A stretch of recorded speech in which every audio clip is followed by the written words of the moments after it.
This is Justin Garnett from Basketmaker.com. In this video I'm going to be talking about firmly and securely attaching atlatl weights to atlatl shafts without the use of mounting grooves. A very easy way to make an atlatl weight secure on a shaft is to cut a notch or a groove which encircles the stone. A notch on the stone is going to be something like this, where up at the midpoint of the stone, there is a notch cut into the stone, which generally then would be mated up to a notch which is cut on either side of the shaft of the atlatl. Now, this is a very secure way of attaching a stone. You're not likely to have this stone slip. However, there are a couple of concerns about doing this way. You have a stone, or you have a shaft which is now weakened somewhat at the point of attachment where the stone is put on, because now there's a thinner place in the wood right here. So in the flexing of this shaft in use, it's going to be putting stress on that groove. The other kind of downside to this mounting attachment method is that it's not really very it's not really very customizable once the stone is attached, because although I can remove the stone and I can move it to a different place if I start using like heavier darts, lighter darts, I have a mar, like I have a permanent mark cut on my shaft right here. So it kind of ruins the flow of the wood, and when the stone gets moved, it kind of makes the piece appear a little cruder. So what I like to do, and this is a very very traditional method of attachment.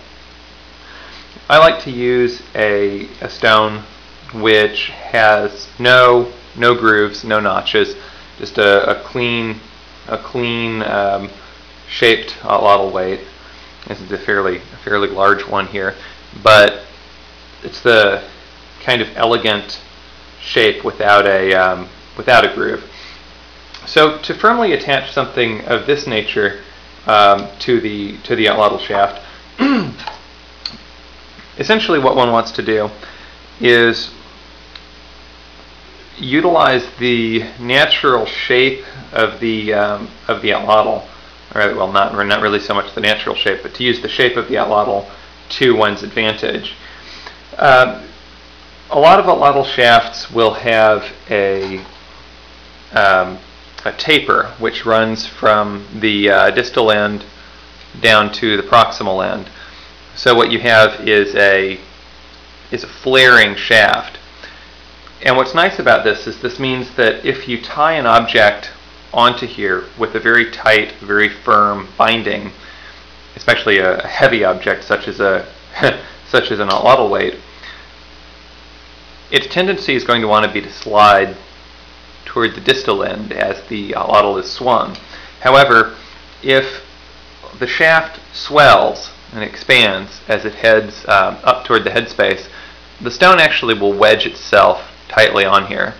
The other aspect of this method is to use a stone which is actually tallest, that is deepest in this dimension, right at the middle, right at the midline. Kind of the logistical opposite of a groove. But what this does is it allows, when a stone is tied with a relatively wide binding, it will straddle this widest point, and essentially it effectively has a constriction on each side of the widest point for the bindings to hold tight against. So what that means is that my stone is held firmly at its midpoint, because it can't slide. This binding can't slide off the middle of the stone, because the binding is widest at the middle and then constricts down on both sides. So the stone's widest point can't pass out in either direction of this binding, and this binding can't slide up the shaft, because any sliding simply wedges it tighter as the shaft of the atlatl expands. Now I like to actually dab a bit of hide glue underneath these bindings just for added security, but properly constructed, these bindings are not going to go anywhere at all.